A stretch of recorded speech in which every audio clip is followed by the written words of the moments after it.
Okay, the next thing we're going to talk about is symmetry. So we're going to talk about, we're going to refer to things as even, odd, or neither. So when we're talking about an even function, graphically if a function is even, it's going to be symmetric about the y-axis. Okay.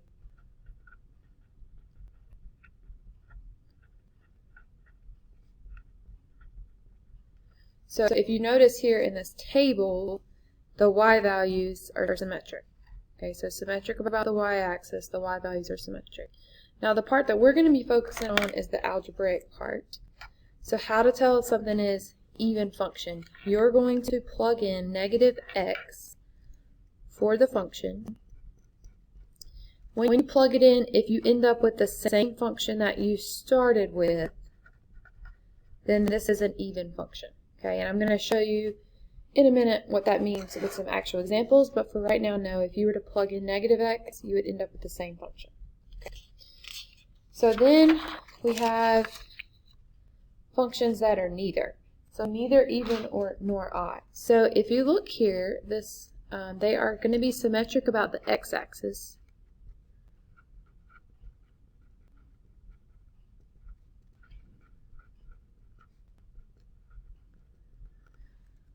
But if you remember when we were on the day one, we were trying to tell something was a function, we used the vertical line test. Well, this is not past the vertical line test. So this is not a function.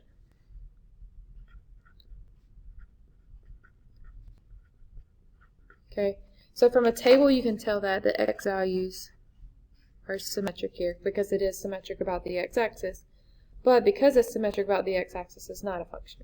So algebraically, it's not even a function. What's going to happen here when we're looking at this? It's going to have a mixture of same and opposite. And I'll show you what in the world that means. But a mixture of same and opposite when we're doing it algebraically. So then we have odd. So for a function to be odd, graphically, it's going to be symmetric about the origin.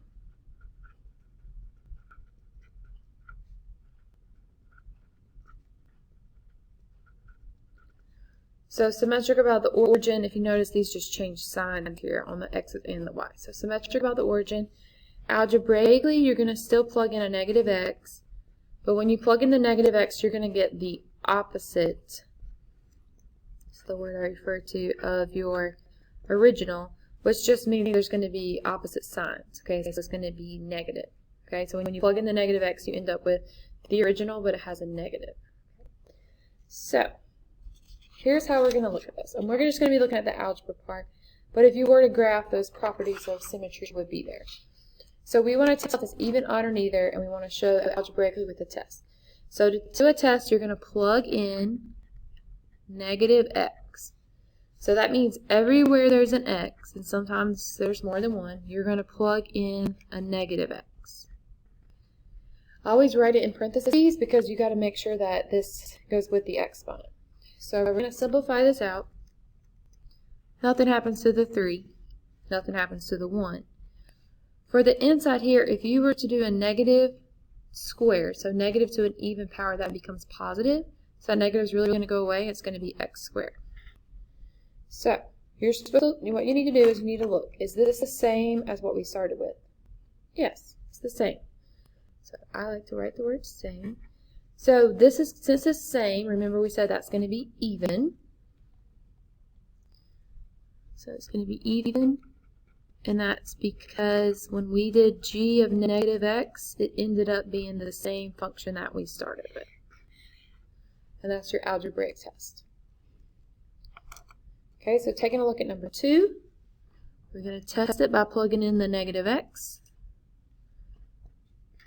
So negative x to the third plus 0.04 times negative x plus 3. So you plug in the negative x, then we're going to simplify. So if you have a negative to an odd power, it's going to stay negative. This is a negative, so it's going to make this whole thing negative. And that 3 is going to stay the same. When you have a polynomial and you have individual terms, you want to look at each term. So looking at this negative x to the third, did that stay the same or change? Change, so this was opposite. This changed sign, so it was opposite. But the 3 stayed the same. So if you have a mixture here, then that means it's going to be neither. Okay, it has to either all be the same or all be opposite signs. So this is going to be an example of neither. And then our last one for number 3, we're going to do our test by plugging in negative x. There's really no simplifying here. If you want to bring out the negative out front, that works. So overall, this changed sign, so it is opposite. So if it's opposite, that means it's odd, and that's why I kind of use the word opposite, O and O, so opposite means odd. And it's because when we plugged in negative x, the whole h of x turned negative. Okay? Alright, so even, odd, and neither. You're going to do a test. If it stays the same, it's even. If it turns opposite, changes signs, it's odd. If there's a mixture, then it's going to be neither. Okay, so the next thing we're going to cover is domain. And this part that we're going to look at for domain right now is algebraically. We will look at some graphs later, but we're going to do everything algebraically. So when we're talking about domain, we are talking about the x values. Okay, so the x values, and you're just thinking about what kind of x values could you plug into this equation that would work. Okay, so x values that you could plug in. So we're not going to have a graph to look at, we're thinking about what can we plug in. So we look at example 1. Example 1 has a square root. So if you think about square roots, I can do the square root of 4. That gives me 2. I can do the square root of 9. I can do the square root of 20. That's not going to give me a perfect answer, but those all work. You can also do the square root of 0. But what you can't do is you can't do the square root of any negative number. Okay? So in other words, this value in here has to be either 0 or a positive number. So anytime you have a square root, you're going to take what's on the inside, and you're going to make it be greater than or equal to 0. So the reason is because it can be 0, but it has to be bigger. It either has to be 0 or bigger than 0. It can't be a negative number. And you're going to solve that. So if we subtract 3 over this, says x is greater than or equal to negative 3. Okay, we want to write this in interval notation. So because this says greater than or equal to negative 3, that means we're going to have negative 3, and then we're going to have any number that's bigger than that. So any number that's bigger will be represented by infinity. So the two numbers we're going to have are negative 3 and infinity. Make sure you write them in order. Negative 3 comes first. Because this has the equal sign here, we're going to put brackets on the negative 3 because it's included. And then in infinity, you will always get parentheses, so you're going to put parentheses there. So that's our interval notation. So anytime you have square root, you're going to set it equal to greater, or you're going to set it greater than or equal to 0. And then just make sure you read the sign. If it says greater than, you use infinity. If it would have said less than, you would use negative infinity. Put them in order. Equal to sign gets brackets. Infinities always get parentheses. Alright, number 2 has a square root. So let's worry about the square root first. So this square root, remember we're going to take what's underneath the square root. We're going to make it greater than or equal to 0. So that part is x is greater than or equal to 0. There's no solving. For the denominator, so let's come up here and think about fractions. So let's just put a 1 on top. So I can have a positive number on there. I can have a negative number on there. What I can't have is I can't have 0 in the denominator. Okay?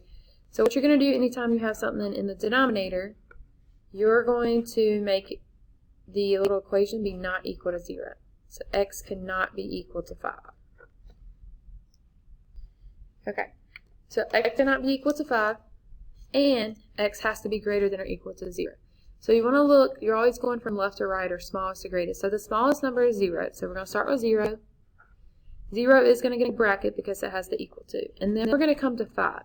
Because it says it can't be 5, the way you're going to denote something can't be, you're going to do 5 parentheses, union, which is just a u, parentheses 5. This is saying it can go from 0 to 5, but it's not going to touch 5, and then it can start back at 5. Now it does say it's greater than or equal to, so we do have infinity because it can keep getting bigger than 5, And that's how we're going to write our interval notation. So this says greater than or equal to 0, which is covered for this, and then not equal to 5 is shown in that part there. All right, looking at 3, this is A of S, and this is, it says S is the side length of an equilateral triangle. So this is the area formula for an equilateral triangle with side S. So this has different context than the other problems. If this is an area formula, S must be positive because it stands for a side. So because it's a side length, you can't have a negative triangle with a side length, or you can't have a triangle with a 0 side length. So it has to be positive. So the only thing that we can do here is S has to be greater than 0. And if we want to write that in interval notation, it's greater than, so we're going to use positive infinity. Because it doesn't have the equal to sign, you're going to use parentheses for your 0. And infinity always gets parentheses. So this one's a little different for the star beside of it, just because it's an area formula. All right, example 4, 16 minus x squared. So because it's under the square root, you're going to make it be greater than or equal to 0. I'm going to move the 16 over. And then when you're working with inequalities, if you divide by a negative, you have to flip the sign. So x squared is less than or equal to 16. Now, when you have less than signs and greater than signs, just a little reminder from previous class, less than, so use and then great, or use or. So because we have a less than sign, we're going to be using the word and. So what you're going to do at this point is you're going to take the square root of each side. So the square root of x squared is x, and you're going to keep the same sign for the first one, is less than or equal to the square root of 16 is 4. And then you're going to do the opposite. X is greater than or equal to, we're going to flip the sign, and then this is going to be negative 4. Okay, so whenever you're doing the negative one, remember how you have to flip the signs for negatives? So when you do the negative 4, you have to flip the sign. So this is saying x has to be greater than or equal to negative 4, and x has to be less than or equal to 4. So in other words, it has to be between negative 4 and 4. So between negative 4 and 4, and they're both going to get brackets because they both have the equal sign.